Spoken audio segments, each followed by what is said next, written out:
এই চ্যানেল কোনো অবৈধ কার্যকলাপকে উৎসাহিত বা সমর্থন করে না। এই চ্যানেলের সমস্ত বিষয়বস্তু কেবল তথ্য ও শিক্ষামূলক উদ্দেশ্যে প্রদান করা হয়েছে।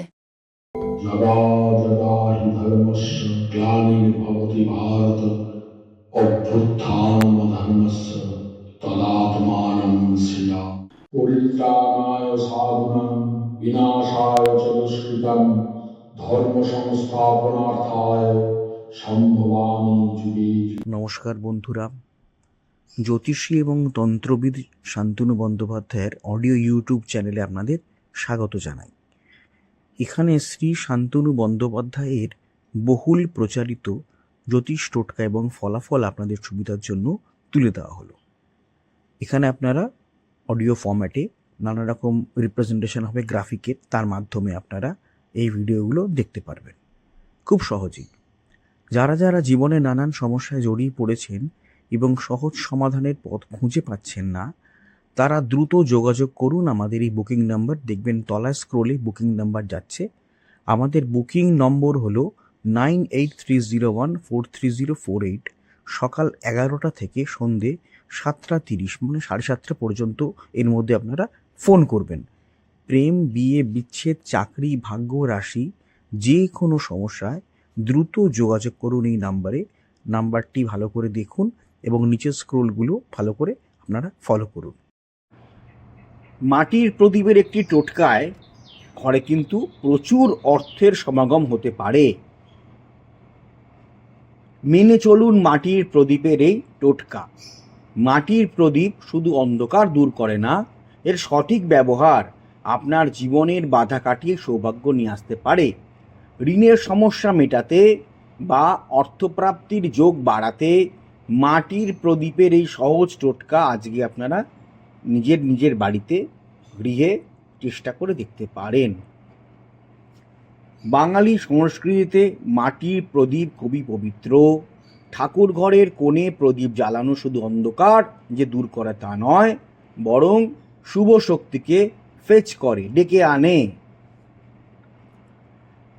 দীপাবলি বা পুজোর বাইরেও মাটির প্রদীপের অনেক ব্যবহার রয়েছে, যা অনেকেরই অজানা। সঠিক নিয়ম মেনে প্রদীপের টোটকা পালন করলে সংসারে সুখ শান্তির অভাব হয় না। এমনকি বাস্তুদোষ কাটিয়ে ভাগ্যের চাকাও আপনারা সচল করতে পারেন।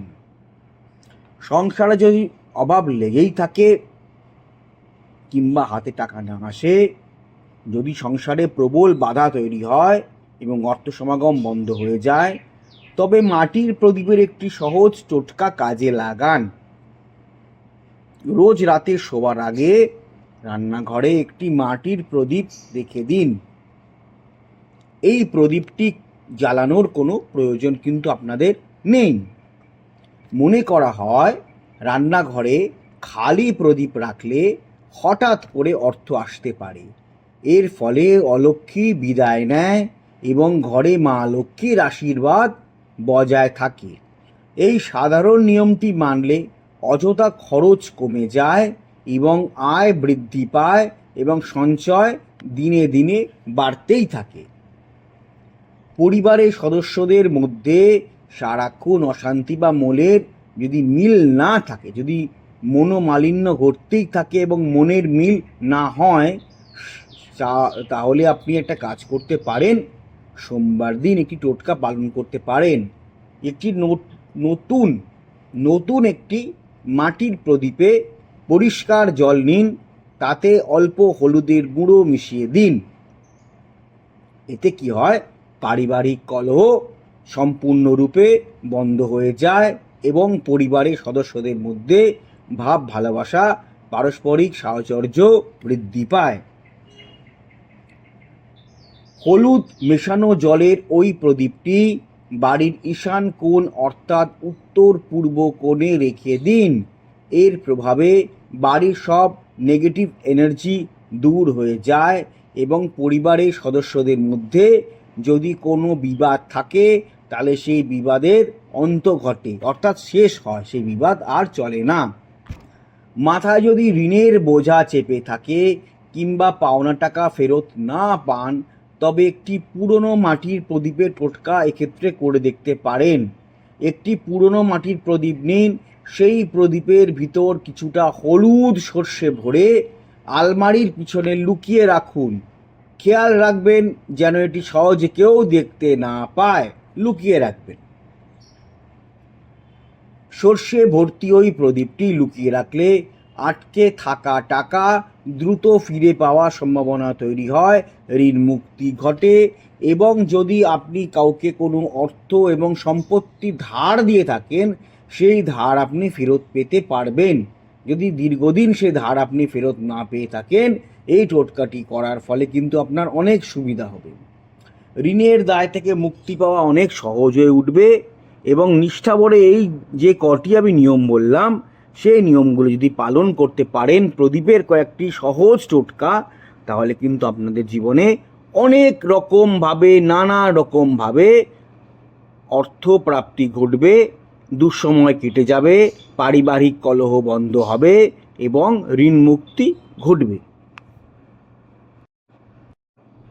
আপনারা অতি অবশ্য কদিনের মধ্যেই চলে আসছে, অ্যামাজনে পেয়ে যাবেন শোধন দ্রব্য। আমি বলে দেবো, লিংক দিয়ে দেবো, এবং সেই শোধন দ্রব্য কিনে আপনারা যে কোনো জায়গায় থাকেন না কেন, আপনারা ওটা যদি কিনে রেখে দেন অনেকদিন চলে যাবে। যেমন অমৃতবিন্দু স্থানদ্রব্য 1 চিমটি করে, আপনারা যদি একটা ডিব্বা, এই ডিব্বাটা কেনেন, বহু দিন আপনাদের চলে যাবে। হ্যাঁ, আপনারা অতি অবশ্যই কিন্তু অ্যামাজনে গিয়ে নবগ্রহ বাথ পাউডার বলে সার্চ করলে এটা পাবেন। আর তারপর শোধন দ্রব্য আমি যখন করে দেবো, আমি বলে দেবো, ইন্ডিয়া মার্টেও পাবেন, ইন্ডিয়া মার্টেও পাবেন। আমার যে আরেকটা নিজস্ব ওয়েবসাইট ananddarshan.com, সেখানেও আপনারা পাবেন। আচ্ছা, একটা কথা আপনাদের বলি, সেটা হচ্ছে অডিও ট্র্যাক। আপনারা হয়তো আমার ভিডিওটা চালালেন এবং দেখলেন যে প্রথম থেকে সেটা ইংলিশে হচ্ছে। মুশকিল, শান্তনু ইংলিশে বলতে শুরু করছেন। না না, ব্যাপারটা তা নয়। 3টে ল্যাঙ্গুয়েজে আমাদের ভিডিওটা সেট হয়ে যায়। অনেক সময় দেখা যায় হিন্দিতে আরম্ভ হয়ে যাচ্ছে, অনেক সময় দেখা যায় বাংলাতেই যা চলছে, আবার অনেক সময় দেখা যায় ইংলিশে চলছে। তো এটা যখন আপনারা চলবে, তখন আপনারা কি করবেন?